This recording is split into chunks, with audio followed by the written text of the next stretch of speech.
La Bible dit, si l'un d'entre vous manque de sagesse, qu'il la demande à Dieu, qui la donne, et ce, sans reproche.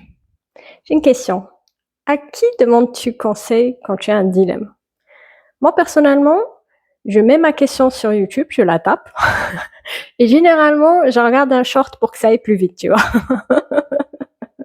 Et toi, comment est-ce que tu obtiens conseil? Est-ce que tu demandes à un ami? Est-ce que tu regardes autour de toi? Comment ça se passe pour toi? Il y a ce verset-là qui dit Dieu la donne et sans reproche. Et quand j'ai lu ça, je me suis posé cette question-là en me disant est-ce que je ne demande pas conseil à Dieu parce que j'ai peur qu'il me fasse des reproches?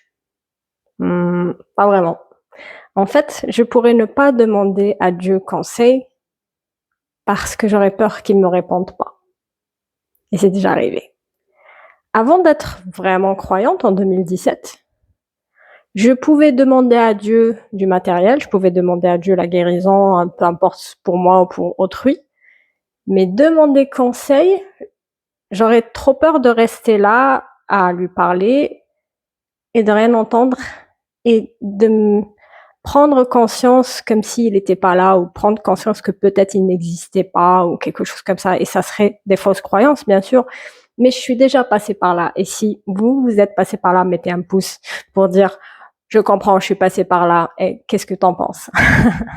J'en pense que j'ai beaucoup évolué depuis 2017. Maintenant, j'ai vraiment foi en Dieu. Et je sais que lorsque je m'assois, je respecte un certain timing pour lui laisser le temps, lui, de parler. Parce que on a tendance à se positionner dans la prière et puis il s'est passé ci, il s'est passé ça et machin et machin et machin et machin et machin et machin et tout du truc. Et j'ai besoin de ci, j'ai besoin de ça, j'ai besoin de tout. Et la liste est très très très longue. Ça me connaît. Mais à aucun moment on se dit allez maintenant je vais rester dans le silence et je vais l'écouter. Et puis parfois, tu testes, hein, tu te dis, bon, les gens te disent, il faut attendre qu'ils répondent. Et j'ai testé ça aussi. Et puis t'attends, puis il y a une demi-heure qui est passée et t'as rien reçu. Donc, avec l'exercice, avec l'expérience, je peux te dire que maintenant, je fais pas que parler et j'attends. Maintenant, je sirote un café et je suis là comme si je discutais avec une personne qui est vraiment là. C'est-à-dire que j'ai comme l'impression que est dans un certain endroit. Je fixe ça dans ma tête. Je sirote mon café et je discute comme si, voilà. Et le miracle, c'est que je l'entends dans mes pensées. Parce que Dieu est esprit et c'est en esprit qu'il faut l'adorer. Dieu parle aussi dans les pensées. Il parle via ton entourage, via ses merveilles, mais là, parce que nous sommes un et je l'entends. Ça, c'est magnifique. Et je t'encourage vraiment à prendre un temps, que ce soit une demi-heure ou une heure, et je te proposerais même de le faire matin et soir, histoire de vraiment que ça soit une routine pour toi que tu peux pas vivre sans. Et tu verras que, ouf, voilà, c'est fou, mais il parle. Il faut juste bien écouter parce que parfois très faible. Vous connaissez cette histoire avec Élie qui avait entendu un tremblement de terre et le feu et je sais plus quel bruit il avait entendu et Dieu n'était pas là-dedans, mais il était dans un murmure doux et léger. Et c'est exactement ça. Il faut vraiment être bien attentif, bien avoir une bonne ouïe spirituelle. Et une fois, je suis tombée dans un souci où j'ai dit à Dieu, j'ai besoin de ton aide, j'ai besoin de conseils, conseille-moi là-dessus, et rien. Aucune réponse. Mais une fois, deux fois, trois fois, à un moment donné, j'étais outragée. Je dis à Dieu, mais en fait, je trouve que c'est même irrespectueux envers moi. Je suis allée jusque-là, je suis allée lui dire ça, hein, comme ça, direct. Moi, je suis direct, voilà.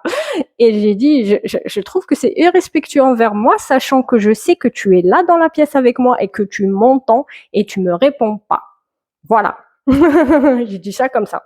Après tout, c'est mon Dieu, il me connaît, il connaît ce qu'il y a à l'intérieur de moi. Je vais pas faire genre, oui, tu m'as parlé, c'est peut-être moi.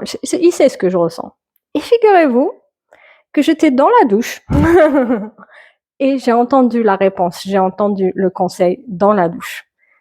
Est-ce que c'était parce que je n'étais pas assez attentive dans la prière, parce que j'étais angoissée et tout ça? Je ne sais pas. Mais en tout cas, la chose pour laquelle je suis sûre et certaine, et j'en mettrai ma main sur le feu, c'est que Dieu est fidèle et qu'il répond. Et qu'il n'est pas stupide, il n'est pas ignorant, il n'est pas... Il est Dieu, l'éternel. Il est Jéhovah Jireh, il est parfait, il est beau. Moi, je suis pas douée pour dire de belles choses comme ça, mais il connaît mon cœur et je sais que il sait que j'ai fait totalement confiance. Troisième truc dont je voudrais vous parler aussi, c'est est-ce qu'il fait vraiment des reproches? Parce que certes, j'ai eu peur qu'il ne me réponde pas, mais ces derniers temps, vu que je connais bien ma Bible et je connais la grâce, je connais la loi, je connais tout ça, et des fois, maintenant que je suis croyante justement, peut-être pour ceux qui ne sont pas encore croyants, je ne sais pas, mais pour ma part, ça a été le cas. Parce que je connaissais bien ma Bible, oui, à un moment donné, j'avais peur d'avoir des reproches de Dieu. J'ai culpabilisé, j'avais peur que Dieu ne me pardonne pas, et ainsi de suite. Je pense que c'est un esprit de religiosité, parce que Dieu est bon, Dieu est vraiment bon. Et je vais te donner 3 exemples dans la Bible où on pensait que c'était ça la sagesse de Dieu, que Dieu voulait ça, et que finalement, on était complètement à côté de la plaque. Enfin, pas moi, mais les gens qui étaient dans la Bible, tu vois. Je vais te donner un premier exemple dans la Genèse, qui est Abraham. Il a un problème avec Lot, qui est presque comme son fils, tu vois. Il n'a pas d'autre, pour l'instant, enfin, dans l'histoire, il n'a pas de descendant, il n'a pas de fils. Lot est pratiquement comme son fils.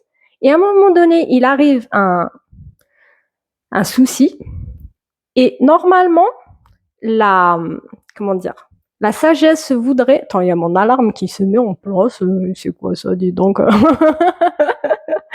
Aïe, concentre-toi. Ok. La sagesse voudrait que...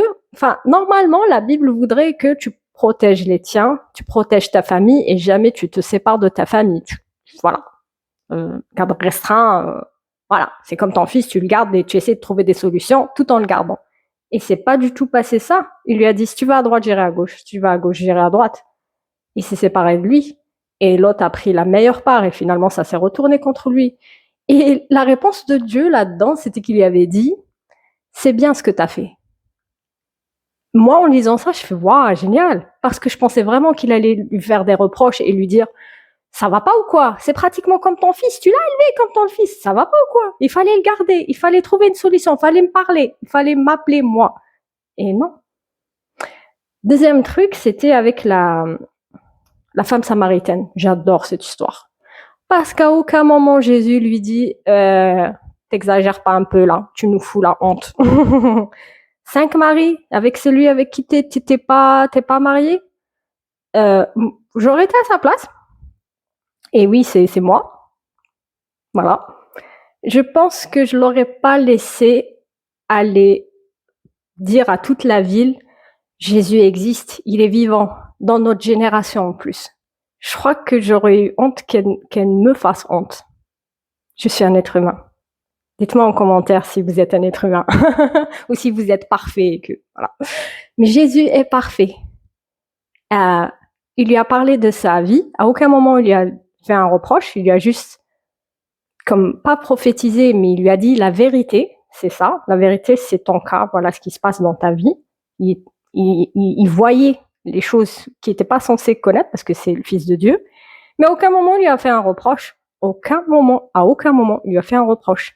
Et quand elle est allée en parler à toute la ville et qu'elle a répété jusqu'à ce qu'on lui dise, c'est pas à cause de ton histoire qu'on le croit à lui. Maintenant, c'est parce qu'on l'a vu aussi. Il y a pas que ton témoignage à toi. Donc elle en a parlé plusieurs fois et à aucun moment Jésus était gêné par ça. Comme à aucun moment il a été gêné par les prostituées, par tout ce que tu veux. À aucun moment non plus, je l'ai lu où il faisait des reproches à ses disciples. Il leur a dit la vérité. Voilà, Pierre, tu vas me renier. Mais à aucun moment il y avait des reproches derrière. Dieu est bon. Et un dernier exemple dont je voulais parler, c'est bête à dire, mais c'est le sabbat. Shabbat. Shabbat, normalement, t'es pas censé faire certains trucs. Et les disciples de Jésus, ils étaient là en train de manger des grains de maïs ou des grains de blé, enfin, tu m'as comprise. Et tu sais, les religieux, ils étaient là, ouais, comment ça se fait que j'ai mes cheveux qui collent. Comment ça se fait que tes disciples font n'importe quoi pendant Shabbat et machin.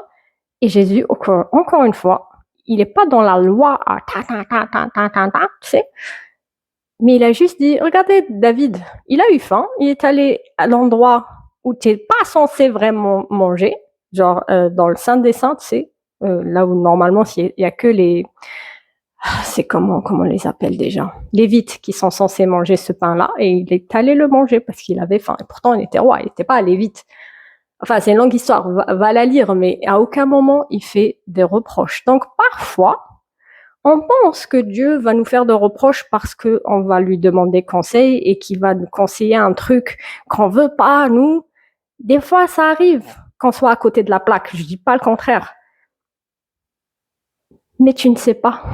Parce que lui, il est infiniment plus intelligent que toi. Donc, si tu penses que Dieu est coincé dans cette idée-là, bah, peut-être que tu te trompes. Et comme le verset le dit, il donne la sagesse sans reproche. Je te laisse avec cette petite vidéo. Je suis déjà à 11 minutes. Je suis désolée d'avoir tardé. Et j'espère que cette vidéo t'a plu. Et je te dis à la prochaine. Et souris parce que tu es vachement, vachement béni. Ciao, ciao!